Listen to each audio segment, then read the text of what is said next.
मरियम अपने घर वालों को छोड़कर, अपने भाई बहनों को छोड़कर, अपने माँ बाप को छोड़कर मस्जिद का एक कमरा पकड़ करके अल्लाह की इबादत कर रही हैं। आज हमारी माए बहनें गौर करें, अपने परिवार के साथ रहकर वो 5 टाइम की नमाज भी अदा नहीं कर पाती। जाड़े का मौसम चल रहा है, दिन छोटा हो चुका है, गर्मी के मुकाबले में रातें बड़ी हैं, दिन छोटा है, मौसम भी ठंडा है। अगर औरतें चाहें तो बड़ी आसानी से नफली रोजा रख सकती हैं। जो रमजान के छूटे हुए रोजे हैं वो चाहें तो वो रोजे इस मौसम में बड़ी आसानी से रख सकती हैं। मगर मेरी प्यारी माँ बहनों, आपके अंदर वो शौक ही नहीं है, वो जज्बा ही नहीं जो मरियम के अंदर था। अल्लाह कह रहा है, इज़िन तबज़त मिन अहलिहा मकानन शर्क़िया। याद करो जब मरियम अपने घर वालों को छोड़कर मस्जिद अक्सा के, बैतुल मुक़द्दस के पूरब साइड में चली गई। इज़ अरसलना इलैहा रूहना फत्तखज़त मिन दूनिहिम हिजाबा। अल्लाह फरमाता है कि मरियम ने अपने बीच में और घर वालों के बीच में पर्दा लगा दिया, पर्दे में रह करके वो अल्लाह की इबादत करने लगी।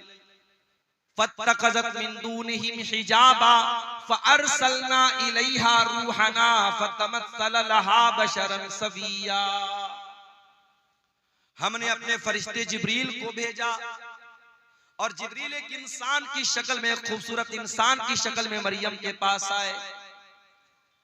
मरियम अकेली है, मरियम बंद कमरे में, कमरा लॉक है, और अचानक एक खूबसूरत इंसान, एक मर्द मरियम के सामने आ जाता है। ओ मेरी प्यारी माँ बहनों, एक पाक दामन औरत, एक नेक औरत, एक दीनदार औरत का रिएक्शन क्या होगा ऐसे? एक दीनदार औरत किसी गैर मर्द को तन्हाई में देखेगी तो उसका रिएक्शन क्या होगा, जरा देखिए मरियम का रिएक्शन। अल्लाह कहता है, इज़ अरसलना इलैहा रूहना, हमने मरियम के पास अपने फरिश्ते को भेजा। फतमस्सल लहा बशरन सविया, और वो फरिश्ता इंसान की शक्ल में मरियम के पास आया। क़ालत इन्नी अऊज़ु बिर्रहमानि मिनका इन कुन्त तक़िया। मरियम फौरन डर गई और कहने लगी, मैं रहमान की पनाह चाहती हूँ, मैं अल्लाह की पनाह चाहती हूँ। इन कुन्त तक़िया, ऐ इंसान, ऐ आने वाले मर्द, अगर तू अल्लाह से डरने वाला है दूर हो जा, मेरे करीब ना आना, मैं तुझसे अल्लाह की पनाह चाहती हूँ। मरियम ने ये समझा कि ये कोई मर्द है, उनको मालूम नहीं था कि ये फरिश्ता है। मरियम ने उसको अल्लाह का नाम लेकर के उसको अल्लाह का डर याद दिलाया, अल्लाह का खौफ याद दिलाया। गुनाह के मौके पर अगर अल्लाह याद आ जाए तो ये दिल में ईमान के जिंदा होने की निशानी। अगर गुनाह के टाइम अल्लाह याद आ जाए, अल्लाह का खौफ दिल में आ जाए और इंसान गुनाह से अपने आप को बचा ले, अल्लाह के नबी फरमाते हैं, अल्लाह ताला फरिश्तों से कहता है, मेरा बंदा गुनाह करने जा रहा था, शराब पीने जा रहा था, जिना करने जा रहा था, कोई भी गलत काम करने जा रहा था, अगर गुनाह का इरादा कर रहा था और अल्लाह के डर से अगर उसने गुनाह को छोड़ दिया तो अल्लाह फरिश्तों से कहता है, इसके नाम अमाल में एक नेकी लिख दो। मेरे फरिश्तों, इसके नाम अमाल में एक नेकी लिख दो। फरिश्ते कहते हैं, अल्लाह ये तो गुनाह करने जा रहा था, ये तो शराब पीने जा रहा था, ये तो जिना करने जा रहा था, ये तो गलत काम करने जा रहा था। अल्लाह फरमाता है, इन्नमा तरकहा मिन जर्राया, ऐ मेरे फरिश्तों, मेरे बंदे ने मेरे डर से इस गुनाह को छोड़ा है, मेरे खौफ से इस गुनाह को छोड़ा है, लिहाजा इसके नाम अमाल में एक नेकी लिख दो। ये नेकी का हकदार है, ये गुनाह का हकदार। पता ये चला मेरे नौजवान साथियों, आज जहां जहां भी जिना के अड्डे कायम हो रहे हैं, जहां जहां गलत काम हो रहे हैं, शराब पी जा रही है, नशा हो रहा है, बदकारी हो रही है, बेहयाई हो रही है, बेपर्दगी हो रही है, बदकारी हो रही है, जितने गुनाह हो रहे हैं, उन गुनाहों की असल वजह यह कि इंसान अल्लाह का खौफ अपने दिल से निकाल चुका है। और माफ करना, चेहरे पर दाढ़ी रखना नबी का तरीका है, मगर जरूरी नहीं कि दाढ़ी रखने वाला परहेजगार है। घर से नकाब में निकलने वाली औरत बहुत अच्छा काम करती है कि नकाब में निकल रही है, मगर नकाब में निकलना इस बात की गारंटी नहीं है कि उसके दिल में अल्लाह का डर है। मेरे प्यारे साथियों, कितने ज़िना के वाक़यात हुए जो नकाब पोश लड़कियों ने होटलों में जाकर के याशियां की हैं। कितने गलत काम हुए हैं जो चेहरे पर दाढ़ी रखने वालों ने और माथे पर सजदे का निशान रखने वालों ने वो गलत काम किए हैं। इसलिए याद रखना, दाढ़ी की अहमियत अपनी जगह है, नकाब की अहमियत अपनी जगह है, नमाज की अहमियत अपनी जगह है। जब तक अल्लाह का डर ना हो, जब तक अल्लाह का खौफ ना हो, तब तक इंसान गुनाहों से नहीं बच सकता। गुनाह से बचना है, अल्लाह का डर होना चाहिए। और अल्लाह का डर कैसे पैदा होगा? जब अल्लाह को जानेंगे। जितना अल्लाह के बारे में जानेंगे, जितनी अल्लाह के बारे में आपको नॉलेज होगी, उतना आपके दिल में अल्लाह का डर पैदा होगा। इसीलिए अल्लाह कुरान में कहता है, इन्नमा यख्शल्लाह मिन इबादिहिल उलमा। अल्लाह ताला से उसके बंदों में उलमा डरते हैं। यहां उलमा से मुराद सिर्फ वो लोग नहीं है जो मदरसे से पढ़े हुए लोग। यहां मदरसे से फारिग होने वाले उलमा ही मुराद नहीं है, बल्कि उलमा का मतलब जो जितना अल्लाह को जानेगा, जिसके पास अल्लाह की जितनी नॉलेज होगी, उतना वो अल्लाह से डरेगा। इसीलिए हजरत लुकमान ने जब अपने बच्चे को नसीहत की तो पहले उसको अल्लाह का मकाम याद दिलाया। आज अपने बच्चों को कौन अल्लाह के बारे में बताता है? हमारा बच्चा जरा सा बड़ा हुआ, हम सिखाते बेटा good morning, good evening, good afternoon, good night, goodbye, tata, ये सिखाते अपने बच्चों को। हमारा बच्चा कभी अपने मुंह से दुआएं सुनाए, ये हमारी तमन्ना नहीं। रात में हम बिस्तर पे सोने जाते हैं, अगर हम कोशिश करें, मैंने 2.5 साल की 2-2 साल की बच्चियों के मुंह से सुना है, माँ बाप ने उनको सिखाया है, तो रात में बिस्तर पे जाती है, माँ कहती है बेटा दुआ सुनाओ। 2 साल की बच्ची तोतली ज़बान में अपनी माँ से कहती है अल्लाहुम्मा बिस्मिका अमूतु व अहया। 2 साल की बच्ची वो दुआ सुना। आप जो तरबियत देंगे मेरे प्यारे साथियों, वो बच्चे आपके वही सीखेंगे, वही उसी पर अमल करेंगे। और सिखाने की सबसे बेहतरीन जो उम्र होती है वो बचपन की होती है। बच्चों को आपने बचपन से नमाज की आदत डलवा दी, इंशाअल्लाह जवानी में नहीं छूटेगी। बच्चों को बचपन में आपने कुरान का हाफिज बना दिया, इंशाअल्लाह सारी जिंदगी कुरान को याद रखेगा। बच्चों को बचपन में आपने तौर तरीका सिखा दिया, सारी जिंदगी उसको याद रहेगा। मेरे प्यारे साथियों, हजरत लुकमान ने अपने बच्चे को जब नसीहत की तो क्या कहा? या बुनय्या इन्नहा इन तकुम मिस्काल हब्बतिन मिन खरदलिन फतकुन फी सखरतिन औ फिस समावाति औ फिल अर्दि याति बिहल्लाह। ऐ मेरे बच्चे, याद रखना अल्लाह ताला इतना पावरफुल है और इतना नॉलेज रखने वाला है।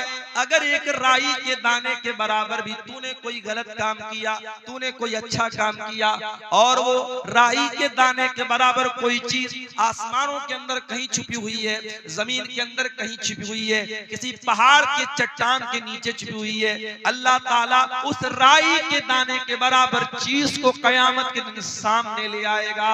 वो राई के दाने के बराबर चीज भी अल्लाह ताला की नजर से ओझल नहीं हो सकती, अल्लाह की नॉलेज से बाहर नहीं हो सकती। तू क्या समझता है?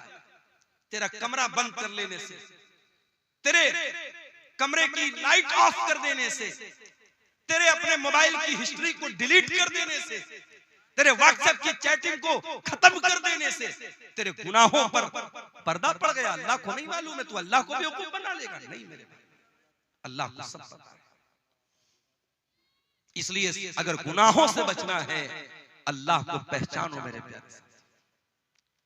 हजरत मरियम कहती हैं इन्नी अऊज़ु बिर्रहमानि मिनका इन कुन्त तक़िया।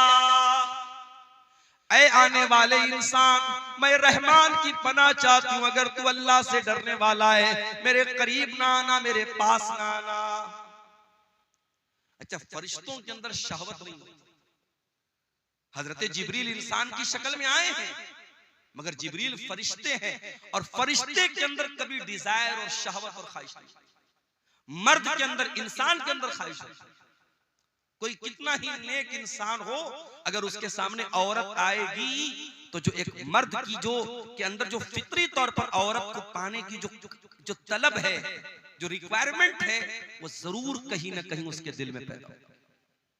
कोई मर्द अगर ये कहता है साहब, जैसे डॉक्टर जाकिर नायक का एक बड़ा वायरल हुआ था एक मामला, उन्होंने पड़ोसी मुल्क में जब उनका दौरा हुआ, उन्होंने कहा कि अगर किसी मर्द के सामने कोई औरत मेकअप करके बैठी है और काफी देर तक उसके सामने बातचीत कर रही है और मर्द को कोई फर्क नहीं पड़ रहा है, तो वो इसका मतलब कि वो मर्द गड़बड़ है, उसको अपना इलाज कराना है। बड़ा बवाल हुआ था उसको। मगर डॉक्टर जाकिर नायक ने जो बात कही थी, डॉक्टर जाकिर नायक की बहुत सारी बातों से इख्तिलाफ भी है, लेकिन बहुत सारी बातें उनकी सही हैं, यहां वो बिल्कुल सही है। इसीलिए हमारी शरीयत कहती है अगर एक मर्द और एक औरत है तो बीच में तीसरा शैतान जरूर होता है। अगर एक गैर मर्द एक औरत गैर मर्द से अकेले में मिलेगी, मौलाना साहब मसला पूछने जा रही हूं, मौलाना साहब की हालचाल लेने जा रही हूं, आलिम साहब है, ये तो बड़े नेक है, तकरीर करते हैं, बड़े दीनदार हैं, अगर एक औरत एक मर्द तन्हाई में मिलेंगे, चाहे वो मर्द उस दौर का सबसे बड़ा परहेजगार इंसान हो और वो औरत उस दौर की अल्लाह की वलिया हो, नेक औरत हो, अगर एक मर्द और एक औरत तन्हाई में मिलेंगे, अल्लाह के नबी फरमाते इल्ला वसालिसुहुम शैतान, तीसरा वहां शैतान जरूर। इसीलिए इस्लाम में कोई एजुकेशन नहीं है। क्लास में लड़का भी पढ़ रहा है, लड़की भी पढ़ रही है, जवान लड़का जवान लड़की, पढ़ाई कम होगी वहां पे, बदकारी और ज़नाकारी ज्यादा होगी। आज आप जाके देखिए, अभी आज की न्यूज आपको बता रहा हूं, क्रिसमस का त्योहार मना करके एक औरत लड़की आ रही थी चेन्नई के अंदर एक कॉलेज के अंदर, उसी कॉलेज में बिरयानी बेचने वाला एक नौजवान उस लड़की के साथ रेप करता है और उसको जख्मी भी करता है। बाद में जब मामला सामने आया, पुलिस केस बना, बड़ा बवाल हुआ, अब शायद उसको अरेस्ट कर लिया गया। मेरे प्यारे साथियों, इंसान के अंदर शहवत का जो शैतान है वो कब बेदार हो जाए हम नहीं कह सकते। इसीलिए अल्लाह तबारक व तआला ने मर्द और औरत जब जवान हो जाएं उनको निकाह का हुक्म दिया है, ताकि उनकी शहवत का सही इस्तेमाल हो, गलत दिशा में वो कदम न उठाएं, गलत रुख पर न जाएं। हजरत मरियम ने जब ये कहा कि मैं रहमान की पनाह चाहती हूं, अब हजरत जिब्रील ने क्या जवाब दिया? काला इन्नमा अना रसूल रब्बिकी लिअहब लकी गुलामन ज़किया। कहा है मरियम तू गलत समझ रही है, मैं कोई इंसान नहीं हूं, मैं अल्लाह का फरिश्ता हूं और मैं इसलिए तेरे पास आया हूं ताकि मैं तुझको ये खुशखबरी दे दूं कि तुझे बहुत जल्द एक बच्चा पैदा होने वाला है, बहुत नेक बच्चा, बहुत पाक साफ बच्चा, बहुत अच्छा बच्चा।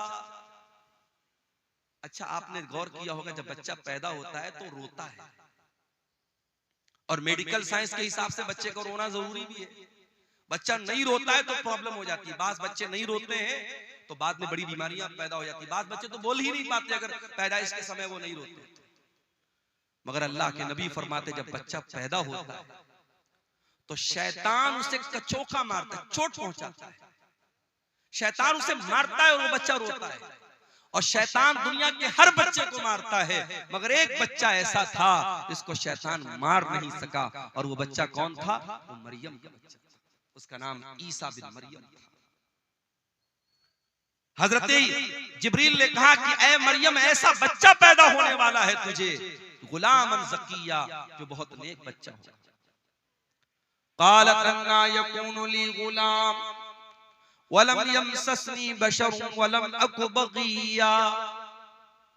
मरियम कहने लगी मुझे बच्चा कहां से होगा, मैं तो कुंवारी हूं, मैं तो वर्जिन हूं, मेरी शादी नहीं हुई है, आज तक किसी इंसान ने मुझे टच नहीं किया है, और ना मैं ज़िनाकार औरत हूं, मैं बदकार औरत हूं, ये बच्चा कैसे मुझे पैदा होगा? क़ाल कज़ालिक, हजरत जिब्रील ने कहा कि अल्लाह का हुक्म है और तुम्हें बच्चा पैदा होगा। क़ाल रब्बुकी हुवा अलैया हय्यिन, आपका परवरदिगार ये कह रहा है कि ये मेरे लिए आसान है, वलिनजअलहु आयतन लिन्नासी, और अल्लाह ताला आपके बच्चे को बगैर बाप के पैदा करेगा ताकि वो बच्चा दुनिया के लिए एक निशानी बन जाए। वकाना अम्रम मक़दिया, और ये अल्लाह का हुक्म है जो पूरा होकर के रहेगा। अब मरियम प्रेग्नेंट हो गई। अब ये वजाहत कुरान में नहीं है कि ये प्रेगनेंसी पूरे 9 महीना रही या चंद दिन रही।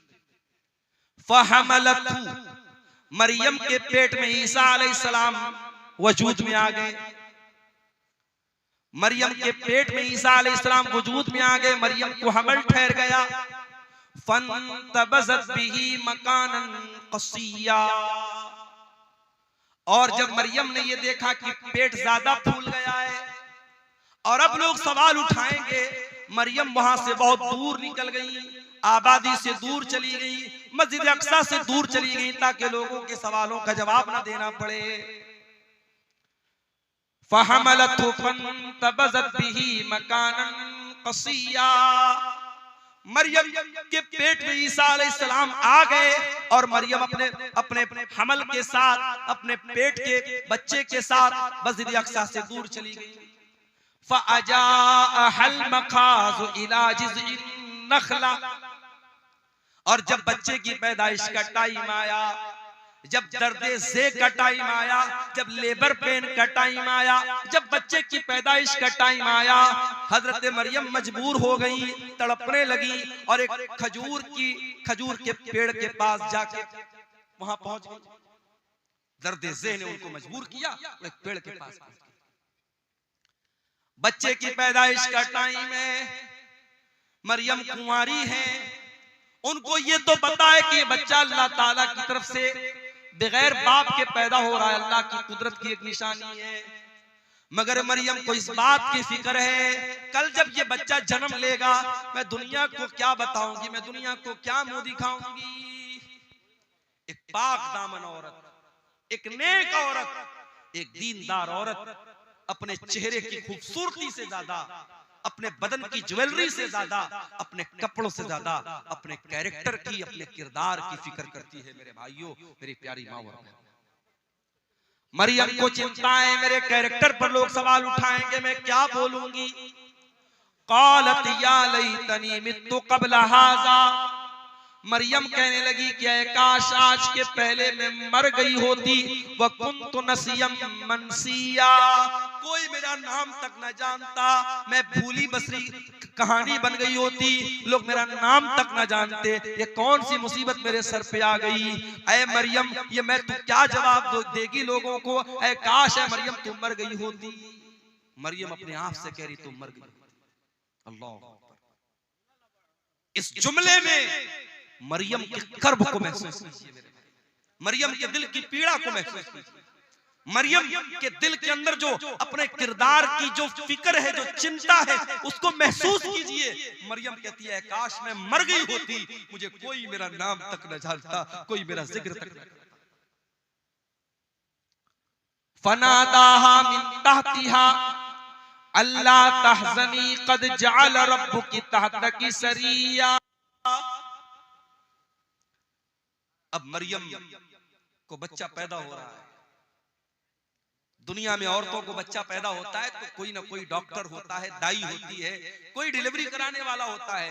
ये दुनिया का ऐसा बच्चा है, कोई डिलीवरी कराने वाला नहीं। फरिश्ता कहता है, फरिश्ते की आवाज आती है, ऐ मरियम तू डर मत, तू घबरा मत। कद जअल रब्बुकी तहतकी सरिया, जरा देख अल्लाह ताला ने तेरे नीचे नहर का इंतजाम कर दिया है, तुझे पानी की कमी न हो, तू डिहाइड्रेशन का शिकार न हो। ऐ मरियम, बच्चे की पैदाइश के बाद तुझे पानी चाहिए, कौन तुझे पानी ला के देगा। ऐ मरियम देख अल्लाह ताला ने तेरे लिए पानी का इंतजाम कर दिया, तेरे नीचे से नहर जारी हो गई है। वहुज़्ज़ी इलैकी बिजिज़इन नख़ला, और ऐ मरियम जरा इस खजूर के पेड़ को तू हिला के तो देख, जब तू इसको हिलाएगी, वहुज़्ज़ी इलैकी बिजिज़इन नख़लति तुसाक़ित अलैकी रुतबन जनिया, तो तेरे ऊपर पकी हुई खजूरें गिरेंगी, ये पकी हुई खजूर तू खा लेना। बाज़ उलमा कहते हैं कि डिलीवरी के टाइम औरतों को आयरन की बड़ी कमी होती है, इसीलिए जब औरतें जब प्रेग्नेंट होती हैं तो डॉक्टर लोग उनको आयरन की टेबलेट खिलाते हैं, और खजूर के अंदर आयरन बहुत होता है। तो मरियम को अल्लाह ताला ने खजूर खिलवाई। खजूर और पानी बहुत जरूरी है एक ऐसी औरत के लिए जिसको डिलीवरी हुई। एक बात तो ये पता चली। दूसरी बात ये पता चली कि पकी हुई खजूर तेरे ऊपर गिरेगी। खजूर कब पकती है भाई? खजूर दिसंबर में नहीं पकती है, खजूर जून में पकती है। बाज़ उलमा ने इस आयत से ये इस्तिदलाल किया है कि ईसा अलैहिस्सलाम कभी 25 दिसंबर को पैदा हो ही नहीं सकते। ये फर्जी तारीख है, गलत तारीख है। ईसा अलैहिस्सलाम जब भी पैदा हुए होंगे मई और जून के महीने में पैदा हुए होंगे, जो फलस्तीन के इलाके में मुल्क शाम में गर्मी का मौसम होता है। दिसंबर तो हर जगह सर्दी का मौसम। खजूर पकी हुई खजूर तेरे ऊपर गिरेगी। अच्छा, एक सबक और मिल रहा है। मरियम को बच्चा हुआ है। औरत दुनिया की सबसे कमजोर अवस्था में कब होती है? जब बच्चा पैदा होता है। उस कमजोर अवस्था में भी अल्लाह ताला मरियम को हुक्म क्या दे रहा है कि ऐ मरियम, ये पेड़ तू हिलाएगी तब तुझे खजूर मिलेगी। अल्लाह ताला के लिए क्या नामुमकिन बात थी मेरे भाई। अल्लाह फरिश्ते को हुक्म दे देता और एक प्लेट में खजूर सजा के मरियम को लाके दे दी जाती, मगर नहीं। अल्लाह ने एक सबक ये भी दिया, जब हरकत करोगे तब बरकत आए। हरकत से बरकत आए। मुसलमान समझता है बैठ के हम दुआएं करेंगे और हमारी मस्जिदें सब सुरक्षित हो जाएंगी, हम दुआएं करेंगे और हम पर जुल्म करने वाले सब जो है बर्बाद हो जाएंगे। नहीं मेरे भाई, आपको हरकत भी करना पड़ेगा, आपको एक्टिव भी होना पड़ेगा। आप सदियों से जो जिंदगी जीते चले आए हैं वही जिंदगी आप जी रहे हैं। 50 साल पहले भी सीमांचल का इलाका पिछड़ा हुआ था, आज भी आप पिछड़े हुए हैं। 50 सालों में जैन कम्युनिटी कहां से कहां पहुंच गई, सिख कम्युनिटी कहां से कहां पहुंच गई, इसी देश के बड़े छोटे छोटे तबके कहां से कहां पहुंच गए। आपका सीमांचल क्यों पीछे है? मेरे भाइयों, कोई और दोषी नहीं है, दोषी हम और आप।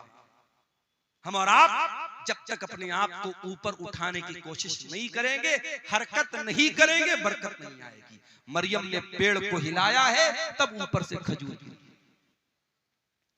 फकुली वशरबी वकर्री आईना, ऐ मरियम तू ये खजूर खा ले, ये पानी पी ले, ये खजूर खा करके पानी पी करके वकर्री आईना, ऐ मरियम तू अपनी आंखों को ठंडी कर ले, तू टेंशन न ले, तू चिंता न कर, तू फिक्र न कर। फकुली वशरबी वकर्री आईना फइम्मा तरयिन्ना मिनल बशरी अहदन फकुली इन्नी नज़रतु लिर्रहमानि सौमन फलन उकल्लिमल यौम इंसिया। और ऐ मरियम, कोई इंसान अगर नजर आ जाए और कोई पूछने लगे ये बच्चा किसका है, ये बच्चा कहां से आया, तो ऐ मरियम तू बात मत कर, तो इशारे से कह देना कि मैंने 3 दिन का रोजा रखा है। उस जमाने में जब लोग रोजा रखते थे तो बात नहीं करते थे, रोजे में कलाम भी मना था। अल्लाह का फजलो करम है, हम लोग रोजा रखते हैं तो हम लोग को तो बातचीत करने की आजादी है। उस जमाने में एक रोजा ऐसा होता था जिसमें बातचीत भी लोग नहीं करते थे। कहा है मरियम, जब कोई तुझसे बात करने की कोशिश करे तो तू बता दे कि मैंने अल्लाह की नजर मानी है, मैं 3 दिन तक किसी से बात नहीं करूंगी। 3 दिन गुजर गए। फअतत बिही कौमहा तहमिलु, मरियम अपने बच्चे को गोद में लेकर के आई। मरियम अपने बच्चे को गोद में लेकर अपनी कौम के पास आई। कौम के लोगों ने कुंवारी मरियम की गोद में बच्चा देखा। सारी कौम जानती है मरियम कुंवारी है, उनकी शादी नहीं हुई है। मरियम की गोद में बच्चा देखकर कालू लक़द जीती शैअन फरिया, कहा है मरियम ये बहुत बड़ा तू गुनाह करके आई है, बहुत बड़ा पाप करके आई है। या उख्ता हारून, ऐ हारून की बहन, माँ कान अबू की इम्राअ व माँ कान तुम की बगिया, ऐ हारून की बहन, न तो तेरा बाप बुरा आदमी था न तेरी माँ बदचलन थी, तूने ये गंदा काम कैसे कर दिया। अच्छा, ये मरियम के कोई भाई थे जिनका नाम हारून था। ये वो वाले हारून नहीं, मूसा अलैहिस्सलाम के बड़े भाई हारून वो मुराद नहीं, कोई और हारून है जो उनके भाई थे, मरियम के भाई थे। अच्छा, एक बात और पता चली, लोगों ने 3 रिश्तों का नाम लिया। ऐ हारून की बहन, इसका मतलब हारून कोई बहुत नेक आदमी था जो मरियम का भाई था। ऐ हारून की बहन, तेरा भाई इतना नेक इंसान, तेरा बाप इतना नेक इंसान, तेरी माँ इतनी अच्छे किरदार और कैरेक्टर की, तू कैसे पापी निकल गई। पता ये चला कि ये त्रिकोण है। अगर किसी लड़की का भाई ठीक ठाक है, लड़की का बाप ठीक ठाक है और लड़की की माँ ठीक ठाक है, तो लड़की के बिगड़ने के चांसेस बहुत कम है। लेकिन जिस लड़की का भाई गड़बड़ हो, भाई की गर्लफ्रेंड है, तो यकीनन उस बहन का भी कोई बॉयफ्रेंड है। किसी ने बड़ा अच्छा जुमला कहा था कि ऐ वैलेंटाइंस डे पर किसी लड़की को फूल देने वाले, जा देख तेरी बहन को भी कोई फूल दे रहा हो।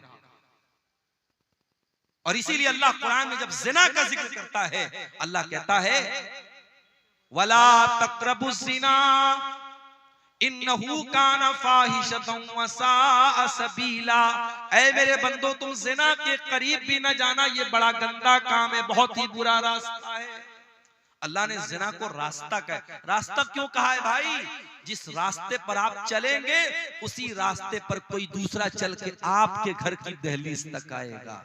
अगर आप किसी दूसरे की इज्जत व आबरू को छेड़ेंगे, कोई आपके घर की इज्जत पर भी डाका जरूर डालेगा। ये इसको हम मुतलक तौर पे इसको अल्लाह का कानून तो नहीं कह सकते, मगर दुनिया का तजर्बा और मुशाहदा ये बताता है। कहा है हारून की बहन, तेरा भाई अच्छा इंसान, तेरा बाप अच्छा इंसान, तेरी माँ अच्छी औरत, तू कैसे इतना गंदा काम कर बैठी? तूने ये गंदा काम क्यों कर दिया? मरियम क्या जवाब देती? मरियम के पास कोई जवाब नहीं है। मरियम जवाब देगी, कौम के लोग मानने वाले नहीं है। फ़अशारत इलैहि, मरियम ने अपने बच्चे की तरफ इशारा किया। क़ालू कैफ़ नुकल्लिमु मन काना फ़िल महदी सबिया। कौम के लोगों ने कहा कि ऐ मरियम, क्या मजाक कर रही है? इस दूध पीते बच्चे से हम क्या बात करें? तू जवाब दे, तू माँ है, तू जवाब जब इस बच्चे से क्या बात करे? तू कैसी बेवकूफी की बात कर रही है? तू बच्चे की तरफ क्यों इशारा कर रही है? हम बच्चे से कैसे बात करें? अल्लाह, जब एक पाक दामन औरत के कैरेक्टर पर दाग लगाने की कोशिश हुई, एक पाकीज़ा औरत के किरदार पर जब लोगों ने धब्बा लगाने की कोशिश की, अल्लाह ने उसके दूध पीते बच्चे को ज़बान दी। दूध पीता बच्चा हमारे और आपके सामने थोड़ी बोलता है। दूध पीता बच्चा तो खाली रोता है, भूख लगे तब रोता है, प्यास लगे तब रोता है, पेट में दर्द हो तब रोता है। मगर ईसा बिन मरियम अपनी माँ की गोद में बोलते हैं, क़ाल इन्नी अब्दुल्लाह आतानियल किताब व जअलनी नबिय्या व जअलनी मुबारकन ऐनमा कुन्तु व औसानी बिस्सलाति वज़्ज़काति मा दुमतु हय्या व बर्रम बिवालिदती व लम यजअलनी जब्बारन शक़िय्या। अल्लाह, ईसा बिन मरियम अपनी माँ की गोद से कहते, ऐ लोगों, कान खोल करके सुन लो, मेरी माँ पर कोई इल्जाम मत लगाओ, मेरी माँ के ऊपर कोई गंदा इल्जाम मत लगाओ। आओ मैं बताता हूं मैं कौन। मैं ईसा हूं। I am the slave of God, I am the slave of Allah. मैं अल्लाह का बंदा हूं, मैं अल्लाह का बेटा नहीं हूं। ईसाई कहते कि हम ईसा अलैहिस्सलाम को मानते हैं। उनके चर्चों के बाहर ईसा अलैहिस्सलाम की बातें लिखी होती हैं। उनके चर्च के ऊपर ईसा अलैहिस्सलाम की फोटो लगी रहती है। वो क्रिसमस पर ईसा अलैहिस्सलाम की मूर्ति बना के दुनिया को दिखाते ईसा कैसे पैदा हुए। मगर ईसाइयों से जाके जरा पूछो कि ऐ ईसाइयों, तुमसे बड़ा बदनसीब कौन होगा कि जिस पैगंबर से तुम मोहब्बत का दावा करते हो उस पैगंबर ने दुनिया में जन्म लेने के बाद सबसे पहली बात जो उस नबी की जबान से निकली है, तुम उसी पर ईमान नहीं रखते हो। वो नबी कह रहा है मैं अल्लाह का बंदा हूं, और तुम कहते हो ईसा अल्लाह के बेटे थे। कितना फर्क है तुम्हारे अकीदे में और ईसा अलैहिस्सलाम की तालीमात में। ईसा अलैहिस्सलाम दुनिया में जन्म लेने के बाद पहली बात ये कह रहे हैं, इन्नी अब्दुल्लाह, मैं अल्लाह का बंदा हूं, और ऐ लोगों अल्लाह ने मुझे किताब दी है। अभी मैं माँ की गोद में खेल रहा हूँ, मगर अल्लाह मुझे किताब देगा जिसका नाम इंजील होगा, और अल्लाह ने मुझे नबी भी बना लिया है, और मैं बरकत वाला हूँ, जहां भी रहूंगा बरकत के साथ रहूंगा। और अल्लाह ने मुझे नमाज का हुक्म दिया है और ज़कात का हुक्म दिया है। जब तक मैं जिंदा रहूंगा नमाज पढ़ता रहूंगा, ज़कात देता रहूंगा। कितने अफसोस की बात है।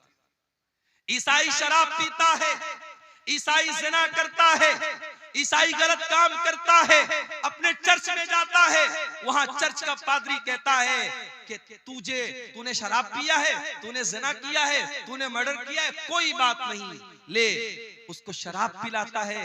ईसाई का जो पादरी होता है वो शराब पिलाता है और ये कहता है कि तेरे जितने पाप हैं वो अल्लाह के बेटे ने, गॉड के बेटे ने अपने ऊपर ले लिया। गॉड का बेटा सूली पर चढ़ गया और गॉड का बेटा तेरे सारे गुनाहों को अपने सर पे लेके जा चुका है, अब तुझे कोई टेंशन लेने की बात नहीं। अल्लाह, कितना कितना गलत है ये। ईसा इब्ने मरियम दुनिया में आने के बाद कहते हैं नमाज पढ़ने का मुझे हुक्म मिला है, मैं नमाज जब तक जिंदा रहूंगा पढ़ता रहूंगा। पता ये चला इस्लाम में कोई शॉर्टकट नहीं है कि तुम्हारी नमाज कोई और पढ़ लेगा, तुम्हारी मग़फ़िरत कोई और करवा देगा। नहीं, तुमको नमाज पढ़नी पड़ेगी, तुमको रोजा रखना पड़ेगा, तुमको ज़कात देनी पड़ेगी। ईसा इब्ने मरियम कहते जब तक मैं जिंदा रहूंगा अल्लाह ने मुझे हुक्म दिया है कि मैं नमाज पढ़ता रहूं, मैं ज़कात अदा करूं। वबर्रम बिवालिदती, और अल्लाह ताला ने मुझे अपनी माँ के साथ अच्छा सलूक करने का हुक्म दिया है। वलम यजअलनी जब्बारन शक़िया, और अल्लाह ताला ने मुझे सरकश नहीं बनाया, मुझे बदबख्त नहीं बनाया, मुझे बदनसीब नहीं बनाया, अल्लाह ने मुझे अच्छे नसीब वाला बनाया है। इतनी बात कहने के बाद ईसा इब्ने मरियम कहते हैं वस्सलामु अलैया यौमा वुलिदतु व यौमा अमूतु व यौमा उबअसु हय्या, मेरे ऊपर उस दिन भी सलाम जिस दिन मैं पैदा हुआ, उस दिन भी सलाम जिस दिन मैं मरूंगा, और उस दिन भी सलाम जिस दिन मैं जिंदा उठाया जाऊंगा। हमारा अकीदा ये है, ईसा अलैहिस्सलाम सूली पर नहीं चढ़ाए गए। कान खोल करके सुन लो मेरे भाइयों, ये अकीदा समझ लो। ईसा इब्ने मरियम के बारे में जब कहीं किसी से बात करना हो, आपको ईसा अलैहिस्सलाम के बारे में सही इंफॉर्मेशन होनी चाहिए। ईसा अलैहिस्सलाम सूली पर नहीं चढ़ाए गए, उनको सूली पर चढ़ाने की कोशिश जरूर हुई, मगर अल्लाह ताला ने उनको सुरक्षित आसमान पर उठा लिया। वो अपने शरीर के साथ, अपने जिस्म के साथ और अपनी रूह के साथ आसमान पर उठा लिए गए। उनकी जगह उनके एक हमशक्ल को यहूदियों ने सूली पर चढ़ा दिया। वमा क़तलूहु वमा सलबूहु, न तो ईसा को कत्ल किया उन्होंने, न ईसा को सूली पर चढ़ाया। वलाकिन शुब्बिया लहुम, बल्कि ईसा अलैहिस्सलाम का एक हमशक्ल उनके सामने पेश किया गया और उसको उन्होंने सूली पर चढ़ाया। अब हमारा ये अकीदा है कयामत के पहले ईसा अलैहिस्सलाम दुनिया में आएंगे और दज्जाल को कत्ल करेंगे, और इसी तरीके से दुनिया में जितने सुअर हैं सुअरों का खात्मा करेंगे। और ईसा अलैहिस्सलाम जब आएंगे और वो जिहाद करेंगे तो वो अहले किताब से भी जिहाद करेंगे, यहूद और नसारा से भी जिहाद करेंगे। और जब ईसा अलैहिस्सलाम यहूद और नसारा से जिहाद करेंगे तो उनको जिजिया का ऑप्शन नहीं देंगे, वो डायरेक्ट दो ऑप्शन देंगे, या तो इस्लाम कबूल करो या फिर मुझसे जंग करो। तो उनके जमाने में जिजिया का ऑप्शन खत्म हो जाएगा। और इसी तरीके से ईसा इब्ने मरियम दुनिया में आएंगे और कई साल तक रहेंगे, उनके दौर में अमन और चैन और सुकून रहेगा, और फिर वो नेचुरल अपनी मौत से हमकनार होंगे, उनको मौत आएगी और फिर वो अल्लाह ताला को प्यारे होंगे, अल्लाह के पास जाएंगे। ये हमारा है। इसीलिए अल्लाह जब इस वाक़े को बयान करता है, अल्लाह कहता है ज़ालिका ईसा इब्नु मरियम क़ौलुल हक़्क़िल लज़ी फ़ीही यम्तरून, ये ईसा इब्ने मरियम है, ये अल्लाह के सच्चे कौल हैं, अल्लाह की सच्ची बात इनके बारे में है जिनके बारे में लोग शक और शुबहा कर रहे हैं। तो हजरत ईसा अलैहिस्सलाम के बारे में ये मोटी मोटी बात मैंने सोचा कि आपके सामने रख दूं, ताकि ईसा अलैहिस्सलाम के बारे में एक सही विचारधारा, एक सही नजरिया आपके दिलो दिमाग में पैदा हो जाए।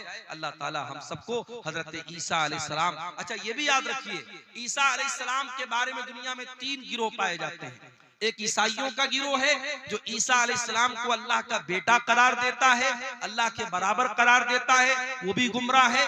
और एक यहूदियों का तबका है जो ईसा अलैहिस्सलाम को बुरा भला कहता है, उनको हराम की औलाद कहता है, उनको नऊजुबिल्लाह ज़िना की औलाद कहता है।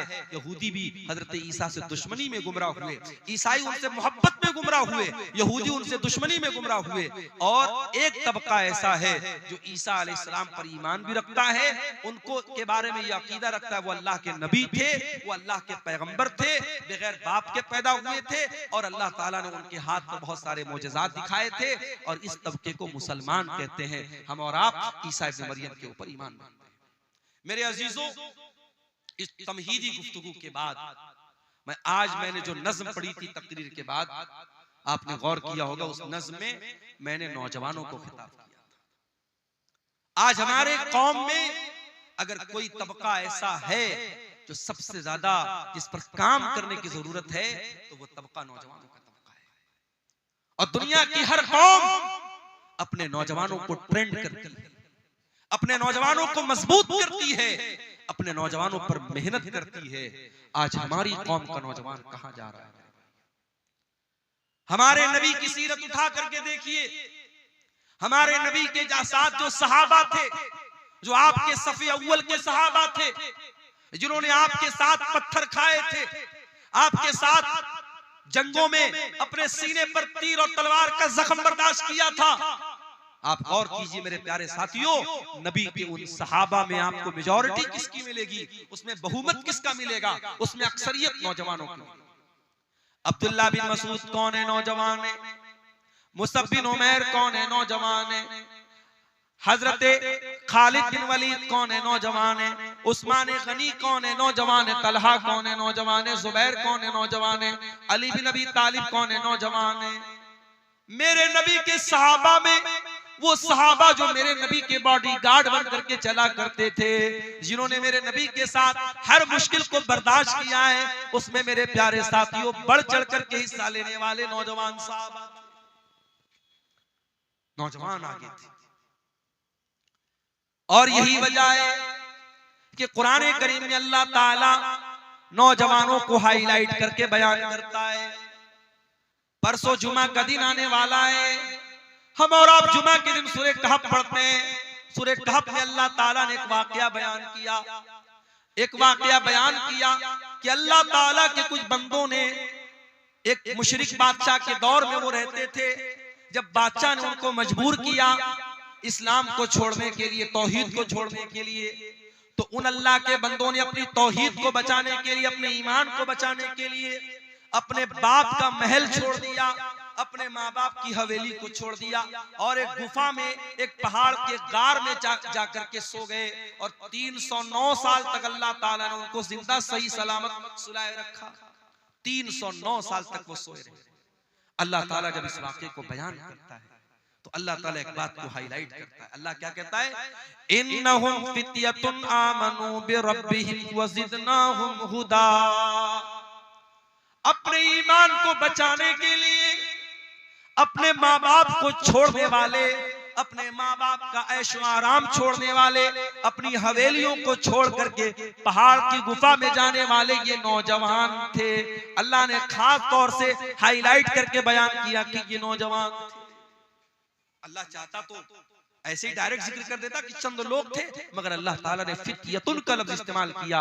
इससे ये पता चला कि अल्लाह ताला को नौजवानों का ईमान बहुत पसंद है। आज हमारे कितने नौजवान हैं, उनको जब नमाज के बारे में बोलो, गुनाहों को छोड़ने के बारे में बोलो, उनकी जबान से एक ही लफ्ज निकलता है, मौलाना साहब ये जवानी का दिन है, अभी तो मैं मौज मस्ती कर लेने दो, कल जब जवानी खत्म हो जाएगी तब हम इबादत भी कर लेंगे, रोजा भी रखेंगे, नमाज भी पढ़ेंगे, गुनाहों से भी बचेंगे।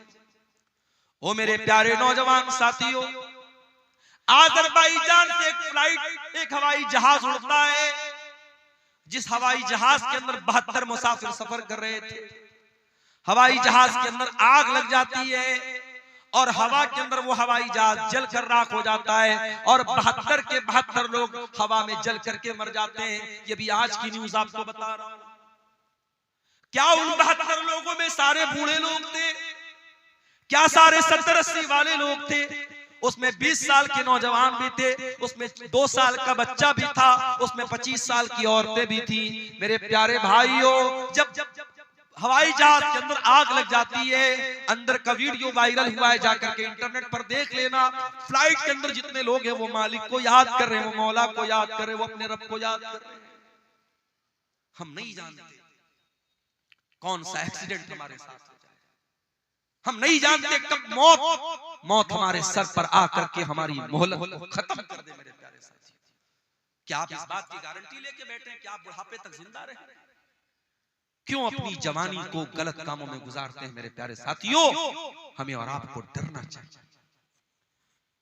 याद रखो मेरे प्यारे साथियों, जवानी में जितने जज्बे के साथ आप नमाज पढ़ लेंगे, जवानी में जितनी ताकत के साथ आप हज उम्रा कर लेंगे, जवानी में जितने जोश के साथ आप अल्लाह की राह में पैसा खर्च कर देंगे, अल्लाह के दीन के लिए आप मेहनत कर लेंगे, कल बुढ़ापे में आप नहीं कर पाएंगे।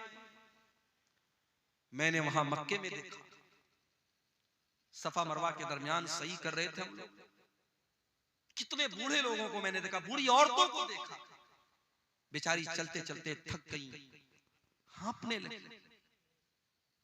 कितने मर्दों को मैंने देखा व्हील चेयर पर, वो खाने काबा का तवाफ कोई कुर्सी पर लेकर के करा रहा है व्हील चेयर पे। वो इस लायक नहीं है कि वो खाने काबा के करीब जाकर के, अल्लाह के घर के पास जाकर के अपनी बॉडी पर, अपने शरीर पे चल के वो खाने काबा का तवाफ। जवानी होती है, लोग बोलते हैं हज कर लो, उम्रा कर लो, लोग नहीं करते हैं, लोग टाल देते हैं कि चलो बुढ़ापे में कर लेंगे, लड़की की शादी के बाद कर लेंगे, मकान बनवाने के बाद कर लेंगे। मेरे प्यारे साथियों, इस बात की क्या गारंटी है कि कल लड़की की शादी के बाद आप जिंदा रहोगे या लड़की की शादी तक आप जिंदा रहोगे? अभी परसों बनारस में मैं सफर पे निकल चुका था, एक जगह में सफर में गया हुआ था, बनारस में एक मैयत हो गई हमारे अपने मोहल्ले की, और एक इमाम साहब का इंतकाल हो गया। मेरे ख्याल से 50-60 साल उनकी उम्र थी, बिल्कुल हट्टे कट्टे सेहतमंद थे। फजर की नमाज पढ़ने गए और फजर की नमाज पढ़ करके जब वापस घर पे आए हैं, फालिज का हमला हुआ है, ब्रेन हेमरेज हुआ है और हॉस्पिटल ले जाते जाते उन्होंने दम तोड़ दिया। इस तरीके की अचानक मौतें यकीन कीजिए हर हफ्ते हमारे सामने आती हैं, हर महीने हमारे सामने आती है। लेकिन हम बड़े गाफिल लोग हैं। किसी मदरसे में, किसी स्कूल में इम्तिहान का टाइम करीब आता है, जो बच्चा साल में कभी पढ़ाई नहीं करता है, अगर उसको पास होना है, अगर उसको अगली क्लास में जाना है, तो वो नादान बच्चा भी सोचता नहीं यार साल भर नहीं पढ़ा, चलो कोई बात नहीं, इम्तिहान आ गया, एग्जाम आ गया, अब तो थोड़ी पढ़ाई कर लूं। वो मेहनत करता है, पढ़ाई करता है, उसको मालूम है अगर अब मैंने मेहनत नहीं की तो मैं पास नहीं हो पाऊंगा। मेरे प्यारे साथियों, क्या हमारा और आपका इम्तिहान करीब नहीं है? क्या हम अपनी मौत से करीब नहीं है? हम नहीं जानते हमारा वो इम्तिहान कब शुरू हो जाएगा, मौत कब आ जाएगी, हम नहीं जानते। हम कितने नादान हैं, हमको मालूम है हमारा इम्तिहान कभी भी लिया जा सकता है और हम कोई तैयारी नहीं कर रहे हैं। इसीलिए अल्लाह कुरान में कहता है, इक़्तरबा लिन्नासि हिसाबुहुम व हुम फी गफलतिन मुरिदून। ओ लोगों, तुम्हारे हिसाब का टाइम करीब आ चुका है, फिर भी तुम गफलत की नींद सो रहे हो। याद रखो मेरे भाइयों, 70 साल की उम्र में आप नमाजी बन भी जाएंगे, लेकिन 20 साल की उम्र में जो सजदा आप करेंगे, अल्लाह ताला को ये सजदा जितना महबूब है, 70 साल वाला सजदा अल्लाह को उतना महबूब नहीं। 70 साल में कोई सुधर गया, 60 साल में कोई नेक बन गया, हम उसका मजाक नहीं उड़ा रहे, हम उस पर तंज नहीं कर रहे। कोई 60 साल की उम्र में अगर नमाज पढ़ रहा है बहुत अच्छी बात है, लेकिन तौबा करने का, अल्लाह की तरफ पलटने का, अल्लाह के दीन की तरफ आने का बेहतरीन टाइम जवानी का टाइम है। मेरे प्यारे साथियों, अपनी जवानी में तौबा करो, अपनी जवानी में अल्लाह के प्यारे नबी फरमाते हैं, ला तज़ूलु क़दमा इब्ने आदम मिन इंद रब्बिही यौमल क़ियामा, क़यामत के दिन इंसान अपनी जगह से हिल नहीं पाएगा जब तक वो 5 सवालों का जवाब न दे दे। इन 5 सवालों का जवाब अब्दुल गफ्फार साहब को भी देना पड़ेगा। इन 5 सवालों का जवाब हुसैन सलफी साहब को भी देना पड़ेगा, हमारे नाज़िम इजलास साहब को भी देना पड़ेगा, उस्मान मुखिया साहब को भी देना पड़ेगा, पढ़े लिखे को भी देना पड़ेगा, अनपढ़ को भी देना पड़ेगा, दौलतमंद को भी देना पड़ेगा, गरीब को भी देना पड़ेगा, सीमांचल के लोगों को भी देना पड़ेगा, नॉर्थ इंडिया के लोगों को, साउथ इंडिया के लोगों को, सारे बंदों को, सारे इंसानों को देना पड़ेगा। ला तज़ूलु क़दमा इब्ने आदम, जो आदम का बेटा है, जो इंसान है, जो मर्द है, जो औरत है, हर इंसान को, हर मर्द औरत को इन 5 सवालों का जवाब देना है। अल्लाह, दुनिया का कौन सा एग्जामिनर है जो एग्जाम के पहले आपको पेपर आउट कर दे? पेपर आउट हो जाए तो एग्जाम कैंसिल हो जाता है। उस मालिक का करम देखो, उस रब्बुल आलमीन की रहमत देखो, उसने कयामत के दिन का पर्चा आउट कर दिया। जा मेरे बंदे तू तैयारी कर, 5 सवाल का जवाब सबको देना, हिल नहीं सकते। पहला सवाल होगा अनुम्रिही फीमा अफना, ऐ इंसान तूने अपनी जिंदगी को कहां गुजारा? जब तक तू बच्चा था, ना बालिग था, ना समझ था, तेरे गुनाह नहीं लिखे जाते थे, तेरी गलतियां नहीं लिखी जाती थी। जब तू 12-13 साल का हो गया, लड़की को पीरियड आने लगा, लड़के को दाढ़ी मूछ के बाल आने लगे, ज़ेरे नाप बाल आने लगे, लड़का बालिग हो गया, लड़की बालिग हो गई। अब बालिग होने के बाद से लेकर के अपनी मौत तक, चाहे तू 50 साल तक जिंदा रहा, 60 साल तक जिंदा रहा, 70 साल तक जिंदा रहा, जितनी तुझको जिंदगी मिली मेरे बंदे, तूने बालिग होने के बाद से लेके अपने आखिरी दिन तक तूने क्या क्या किया? चल पूरी जिंदगी का हिसाब दे। अल्लाह, 50 साल में, 60 साल में, बालिग होने के बाद से लेकर, बचपन का हिसाब नहीं लिया जाएगा। बचपन में जब इंसान ना समझे उसका अल्लाह के हिसाब नहीं होगा। उसके बाद से लेकर के मरने के दिन तक का हिसाब अल्लाह। अन उम्रिही फीमा, कहां गुजारा तूने जिंदगी, चल हिसाब दे। ये पहला सवाल होगा कयामत के दिन के पेपर। दूसरा सवाल वन शबाबिही फीमा अबला, ऐ मेरे बंदे तू 70 साल दुनिया में रह के आया था, तेरे 40 साल के बाद की जिंदगी तो बड़ी अच्छी गुजरी। मस्जिद का मुतवल्ली भी बन गया, मदरसे का नाज़िम भी बन गया, हाजी साहब भी बन गया, फजर की नमाज में लाठी लेके पहुंचने लगा, कोई गलत काम नहीं करता था, दिन रात अल्लाह अल्लाह करता था, बहुत अच्छी बात है। लेकिन ऐ मेरे बंदे तू 20 साल से लेकर के 40 साल तक कैसा था?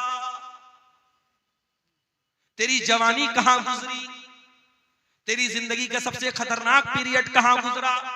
कहीं ऐसा तो नहीं तू शराब पिया करता था, कहीं ऐसा तो नहीं तू ज़िना किया करता था, कहीं ऐसा तो नहीं तू गंदी मूवीज देखा करता था, कहीं ऐसा तो नहीं तू नाजायज लड़कियों के साथ चैटिंग किया करता था, कहीं ऐसा तो नहीं तू होटलों में नाच गाना देखने जाता था। वअन शबाबिही फीमा अबला, मेरे बंदे तू अपनी जवानी का हिसाब दे, तूने कहां गुजारा उसको?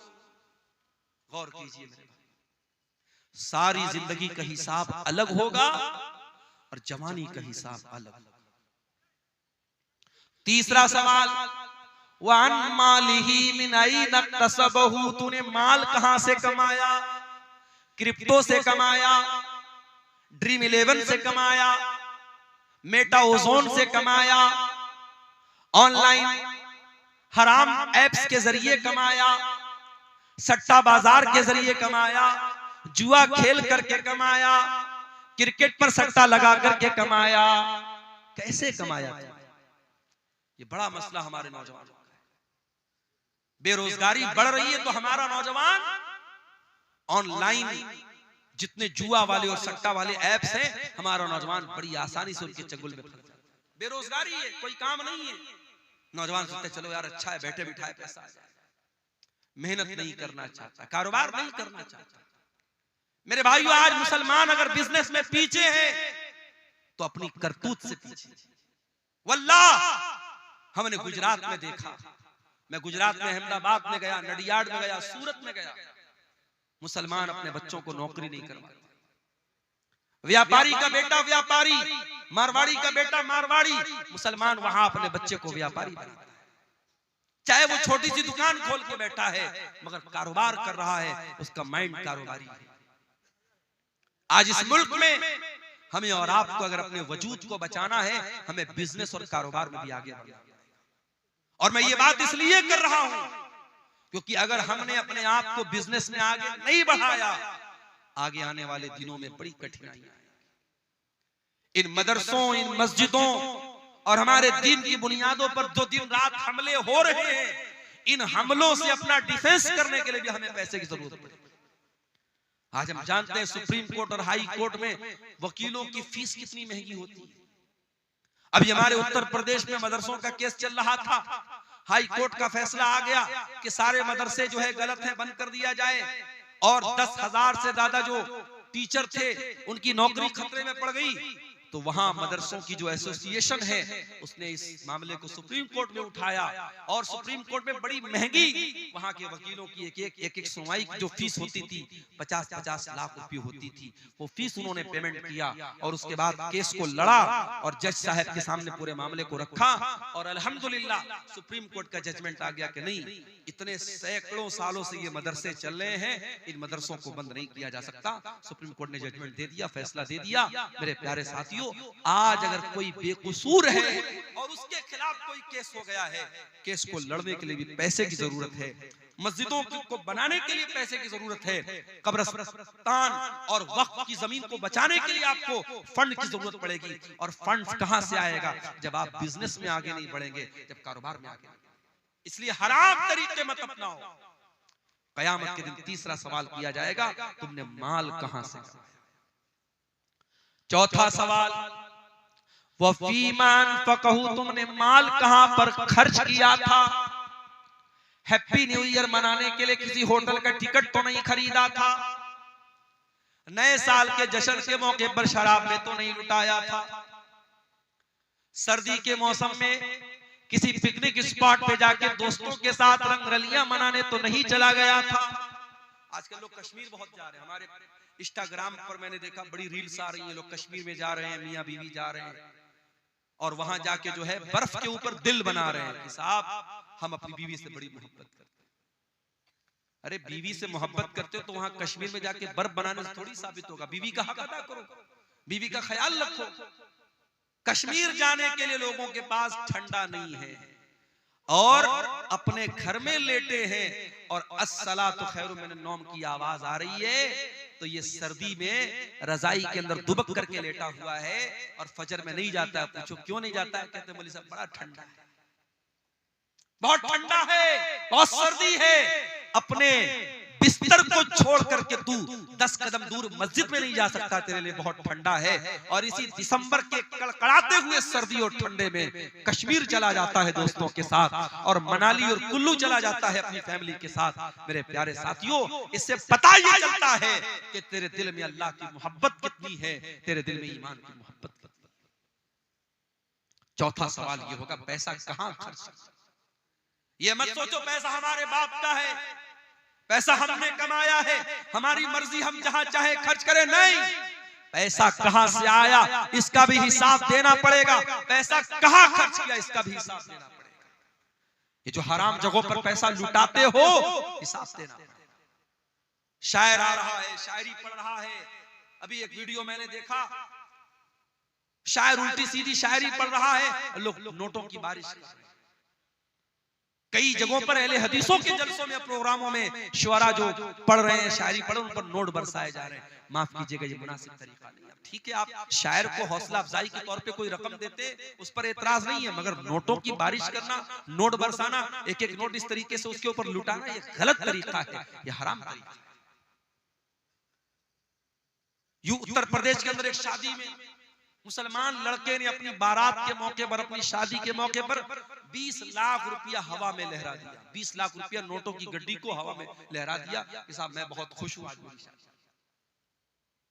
मेरठ के अंदर, उत्तर प्रदेश में मेरठ एक जगह है, मेरठ में एक मुसलमान की शादी हुई और लड़के को ससुराल से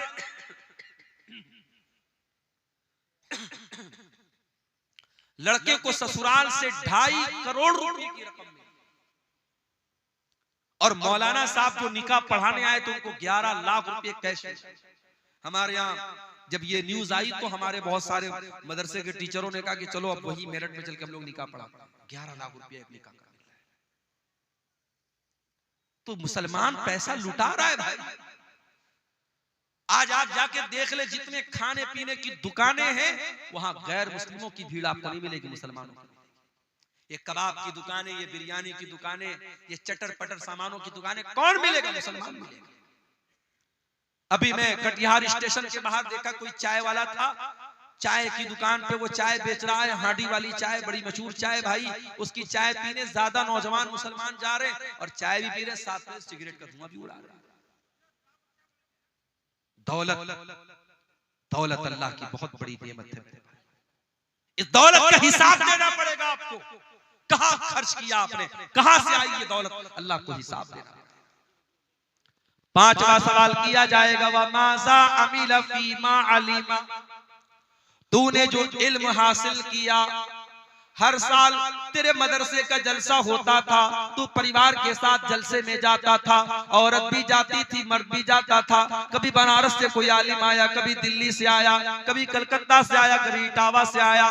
तूने उलमा के बयानात को सुना। व माज़ा अमिला फीमा अलिमा, तूने उस इल्म के ऊपर अमल कितना किया? अमल कुछ नहीं किया, अमल कुछ नहीं किया। पिछले साल भी जो बेनमाजी, इस साल भी बेनमाजी। पिछले साल भी जो सूद खाता था, इस साल भी सूद खा रहा है। पिछले साल जो जुआ खेलता था, इस साल भी जुआ खेल रहा है। पिछले साल जो ज़िना में मुलव्विस था, इस साल भी ज़िना में मुलव्विस है। मेरे प्यारे साथियों, अगर इतनी तकरीरों और जलसों के बावजूद अगर हम अमल नहीं करते हैं, माफ कीजिए, ये एनर्जी, ये पैसा, ये सरमाया, ये कैपिटल जो लग रहा है इन जलसों पर, इन तकरीरों में, सब बर्बाद न हो जाए, कहीं कयामत के दिन हमारे लिए मुसीबत न बन जाए। क्योंकि अल्लाह पूछेगा, व माज़ा अमिला फीमा अलिमा, तूने जो इल्म हासिल किया उस इल्म के ऊपर तूने अमल किया।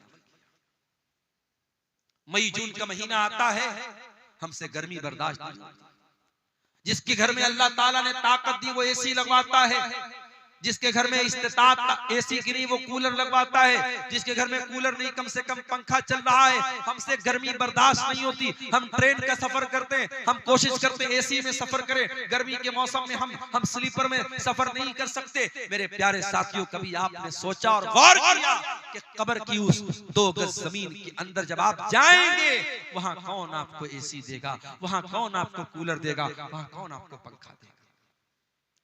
अल्लाह के नबी फरमाते हैं, अगर मरने वाले का अमल ठीक नहीं है, उसका अकीदा ठीक नहीं है, उसकी कब्र को उसके ऊपर तंग कर दिया जाएगा, उसकी कब्र को टाइट कर दिया जाएगा, इतना टाइट कर दिया जाएगा उसके बदन की पसलियां एक दूसरे के साथ मिल जाएंगी और बहुत ही खतरनाक किस्म का फरिश्ता आएगा और ऐसी शक्ल में आएगा, बड़ी हैबतनाक शक्ल में आएगा और हथौड़े से उसके सर पे मारेगा और वो चिल्लाएगा। वो मरने वाला जो कब्र में है वो चिल्लाएगा और उसके चिल्लाने की आवाज को इंसान और जिन्नात के अलावा सारी मखलूकात सुनेंगी, सारे जानवर सुनेंगे। वहां उस कब्र के अजाब से बचने की मेरे भाइयों हमने क्या किया? कयामत के दिन जब सूरज 1 मील की दूरी पर होगा, गर्मी से लोग बेहाल होंगे, पसीने में डूबे हुए होंगे। अल्लाह के नबी फरमाते हैं, सबअतुन युज़िल्लुहुमुल्लाहु फी ज़िल्लिही यौमा ला ज़िल्ला इल्ला ज़िल्लुहु। कयामत के दिन 7 लोग ऐसे होंगे जिनको अल्लाह ताला अपने अर्श का साया देगा और जिसको अल्लाह ताला अर्श का साया दे देगा उसको एसी की जरूरत नहीं पड़ेगी, उसको कूलर की जरूरत नहीं पड़ेगी, उसको गर्मी ही नहीं लगेगी, उसको पसीना ही नहीं बहेगा। समझो अल्लाह ताला अपनी स्पेशल एसी दे देगा कयामत के दिन। किसको? 7 लोग। नंबर 1, अल इमामुल आदिल, अदल इंसाफ करने वाला इमाम। इमाम किसको बोलते हैं? मस्जिद में नमाज पढ़ाने वाला इमाम यहाँ मुराद नहीं है। इमाम से मुराद वो इंसान है जिसके हाथों में लोगों की बागडोर हो, जो अपने इलाके का सरपंच हो, अपने इलाके का सरदार हो, अपने शहर का जिम्मेदार हो, अपने रियाया का बादशाह हो, अपने इलाके का वजीर हो, जिसके हाथ में हुकूमत हो, प्रशासन हो, एडमिनिस्ट्रेशन हो, उसको अल्लाह के नबी ने इमाम कहा है। और इमाम की पहचान ये होनी चाहिए, वो इमाम आदिल, जिसके हाथ में हुकूमत हो, वो किसी के साथ अन्याय न करे, अत्याचार न करे, जुल्म न करे। अगर हुकूमत है और अत्याचारी है, वो जालिम है, अल्लाह के उसकी बड़ी सख्त पकड़। नंबर 2, वशाफुन नशा फी इबादतिल्लाह, और अल्लाह ताला कयामत के दिन अपने अर्श का साया उस इंसान को देगा, उस नौजवान को देगा जिसकी जवानी अल्लाह की इबादत में गुजरी हो। जवानी अल्लाह की इबादत में गुजरी, जिसकी जवानी मस्तियों में, हराम कामों में, अय्याशी में न गुजरी हो, जिसने अपनी जवानी को अल्लाह की इबादत में गुजारा। शेख सादी कहते हैं, दर जवानी तौबा करदन शेवे पैगंबरी, वक्त पीरी गुर्गे जालिम की शवत परहेजगार। अरे जवानी में तौबा करो, जवानी में तौबा करना और अल्लाह की तरफ लौट के आ जाना, ये पैगंबरों का तरीका है, ये नबियों का तरीका है। बुढ़ापे में तो जालिम भेड़िया भी शरीफ बन जाता है। बुढ़ापे में तौबा कर ली तो कौन सा कमाल कर लिया। तौबा करना है तो जवानी में, नमाज की आदत डालना है जवानी में डालो।